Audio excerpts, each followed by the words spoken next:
Welcome back to College Press Box. This is Unhooked. Luke Hendry alongside Grant Michaels. Grant, another college football weekend that did not disappoint. Rankings saw some movement, but still 4 undefeated teams sit at the top of the AP poll.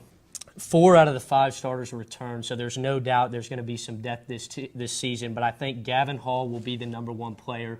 Lone senior, his leadership, experience, and ability to play well under pressure will suit him well at the top spot. We're going to turn now from some hard facts over the weekend to some hot takes. 4 teams remain unbeaten, arguably have been the top teams all season long. You look at Alabama, Clemson, Michigan, and Washington. But tomorrow, for the second time this season, football rankings will come out for the college playoffs specifically. There's arguments for those top 4, but also for Louisville and Ohio State. Grant, what cases can these teams plead for being at the top 4 come January?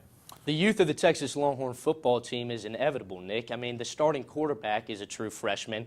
Defensive starters are being replaced by inexperienced sophomores. So Charlie Strong does not have a choice but to get these young guys involved as leaders. The role of Brandon Jones, Devin Duvernay, Jeffrey McCullough, and other talented freshmen is crucial to the success of this team. The level and focus at which they play is what Charlie Strong and the rest of the coaching staff will have to continue to motivate and guide through the remainder of this season. You mentioned that the Pac-12 not as strong as some of the other conferences in college football this season, and there's no doubt that the committee making the decision come January is going to focus on the strength of the schedules that was highlighted by putting Texas A&M there in the top 4 last week. So I think there's arguments to be said for Louisville and Ohio State. Washington goes undefeated, but there's a 1-loss Ohio State team out there. There's a 1-loss Louisville team out there. There's no writing them off this season just yet. Biggest rivalry of the weekend, Michigan, Ohio State, Wolverines and Buckeyes in Columbus on Saturday.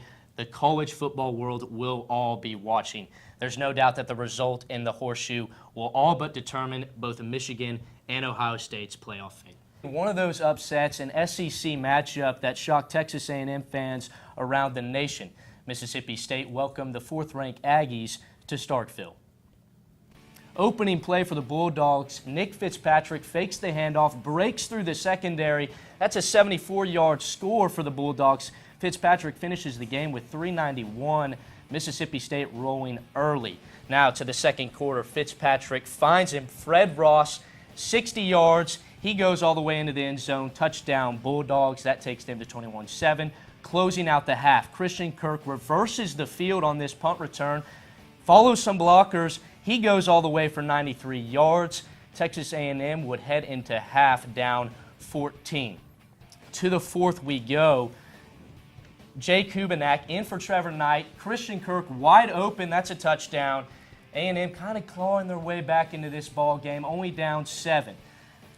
Late in the 4th, nobody else than Nick Fitzpatrick finds his way in the end zone from the 4-yard line. They go up with a commanding lead, 35-21.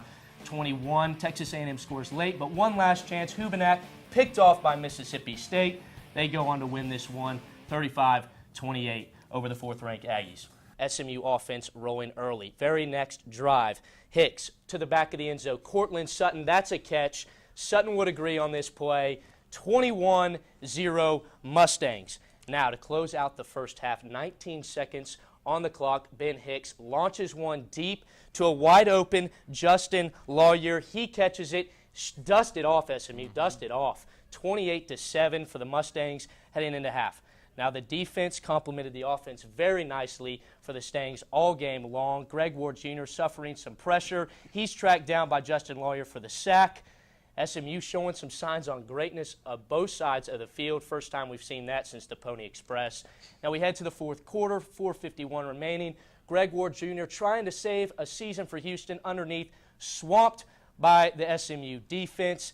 Mustangs would go on to win this one 38-16. It was something to celebrate in Dallas. Mustangs now move to 3-4, but the win was big for Chad Morris's program. This was SMU's first win against a top 11 opponent since their victory over number 6 Pitt in the Cotton Bowl, and get this, 1983. Whew. Texas needs to rely once again on scoring points. It's what they've done well all season long. The Longhorn offense got off to a slow start against Iowa State, and Oklahoma, and that can simply not happen against Kansas State, where they've struggled in the past. Sterling Gilbert has the play calling. If Texas can execute and put up some points, then they'll have a chance to move to 4-3 after their trip to Manhattan. On the defensive side, continue to make strides this week in practice, but when it's all said and done and the game starts on Saturday, just play football.